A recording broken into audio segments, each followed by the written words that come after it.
Hi, I'm Dan. We're going to show you today how to change this pump cylinder on this Coolift.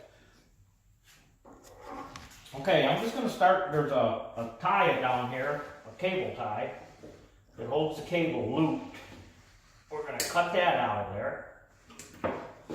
That just gives us more slack in the cable. We put that tie on there for the reason that we don't want that cable to go out in there and get tangled up or drag on the ground. So we just kind of loop it around and tie it. That way it keeps everything inside the machine. Okay. We're going to take out these two top bolts. What size wrench you have? This is a 1/2 inch socket. These shouldn't be all that tight. And you don't need to tighten them up real tight when you put them in, and I'll show you why here in just a second.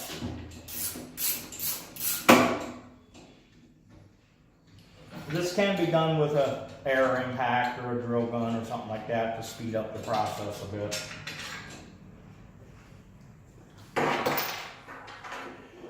Okay, I'm going to take this bolt out here, which you'll need a 1/2 inch wrench to hold the nut.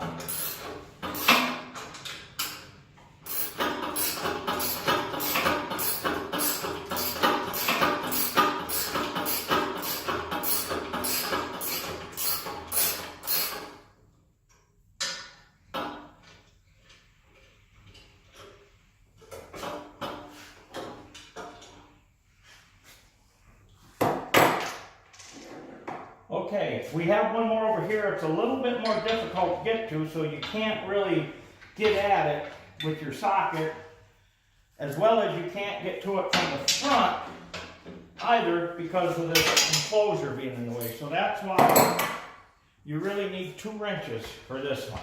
And what you're going to do is just loosen it up fairly loose. As you can see here, we're already starting to move.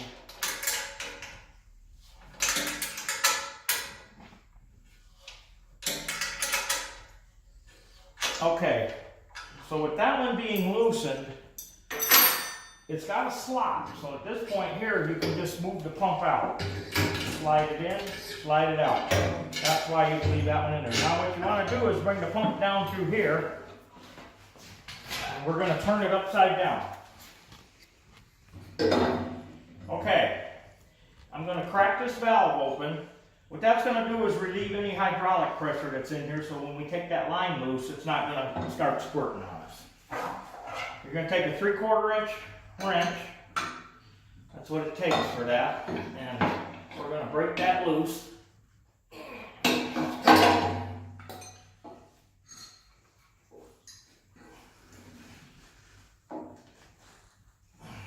got it good and tight. And here's what we can do here. We'll just cheat a little bit. We'll use this as a leverage.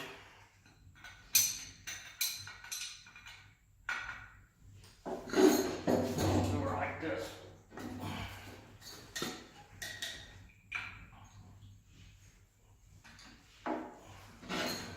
And then you want to twist the pump around because the hose is going to be fighting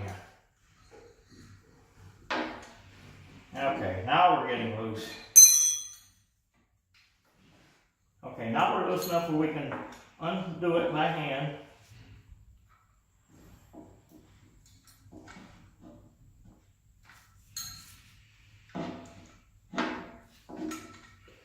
So there it is.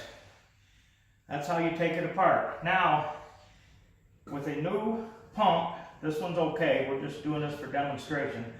I'm going to peel off a little bit of this overkill tape that's on here. Make sure things are clean. With that valve open, it lets that oil settle down in there. So now, to put it back together, is just reverse. You're going to put this back in. Be real careful about starting it. It's got to be started straight. It's kind of awkward because you're actually turning the pump instead of the hose. But once you get it started, it'll spin right on.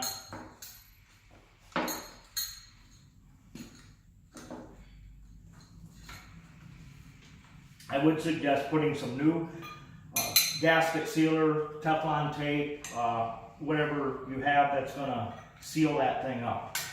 Okay, so now from this point here, we're just going to tighten it back up, turning the pump.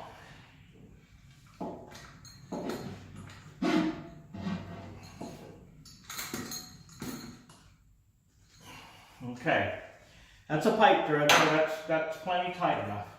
And now all we do is, what you want to do is, that hose is kind of fighting us a little bit here, so just try turning it one way or the other and see which way it's more relaxed. Looks like we're pretty well in a relaxed position there. So now we're going to stick the pump back up through there. I'll turn it around. Find out where its relaxed position is. It's one way or the other, it's going to have a little bit of a tension to it. So you put it back into your bolt here. Oh yeah, I was going to show you on this too. The reason these bolts are not super tight, this part has what they call a rib nut in there. It's kind of hard to see with this plate on there.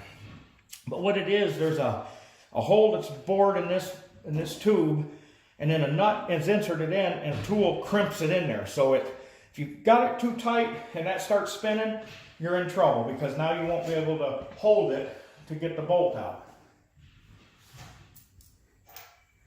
So we're going to put our two top bolts back in, and you will notice on these bolts, two of them are going to be longer than the others. So the two longer ones go into the top because there's more that they're going through. So remember, your two longer bolts are going to go in right here.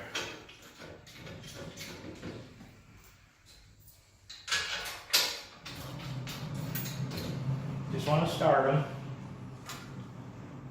And this one here, that's why you leave them loose, so you can move things.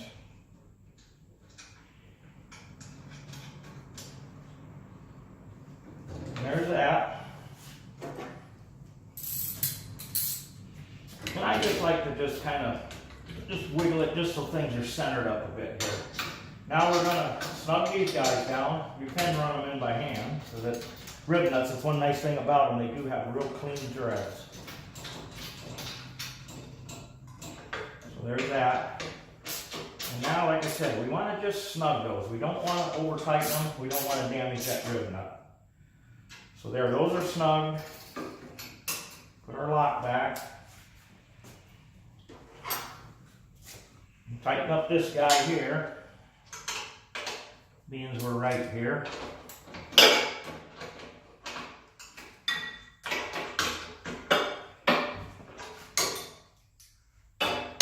I can get to it here throughout the cross number.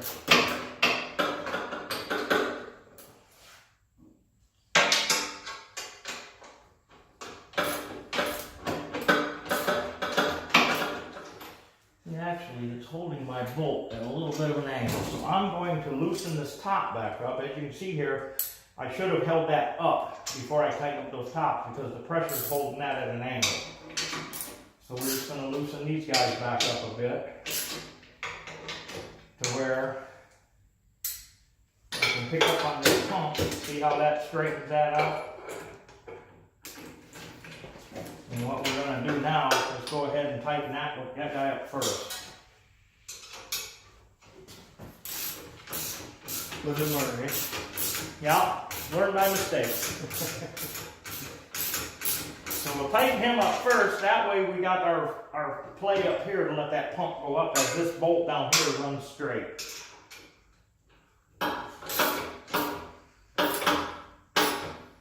You just want to snug it. They do have lock nuts on them. Okay. This one here, if you remember, we needed the 2 wrenches because we can't get into it with the socket. So we're just going to tighten this back up using 2 wrenches.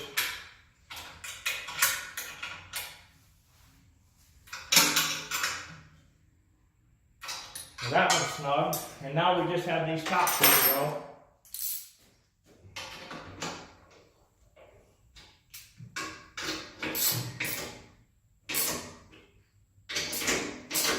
We just want to snug them.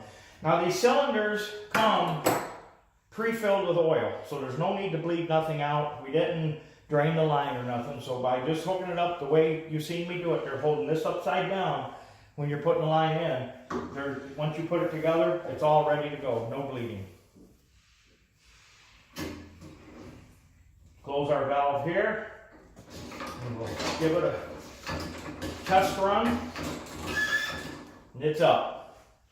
When you release this valve, all it needs is just to be cracked to come down. We've had some cases where people are taking that valve and turning it completely out until it starts pulling the whole valve out. All it needs is a good quarter to a half a turn maximum, and that duct should come down. Thank you.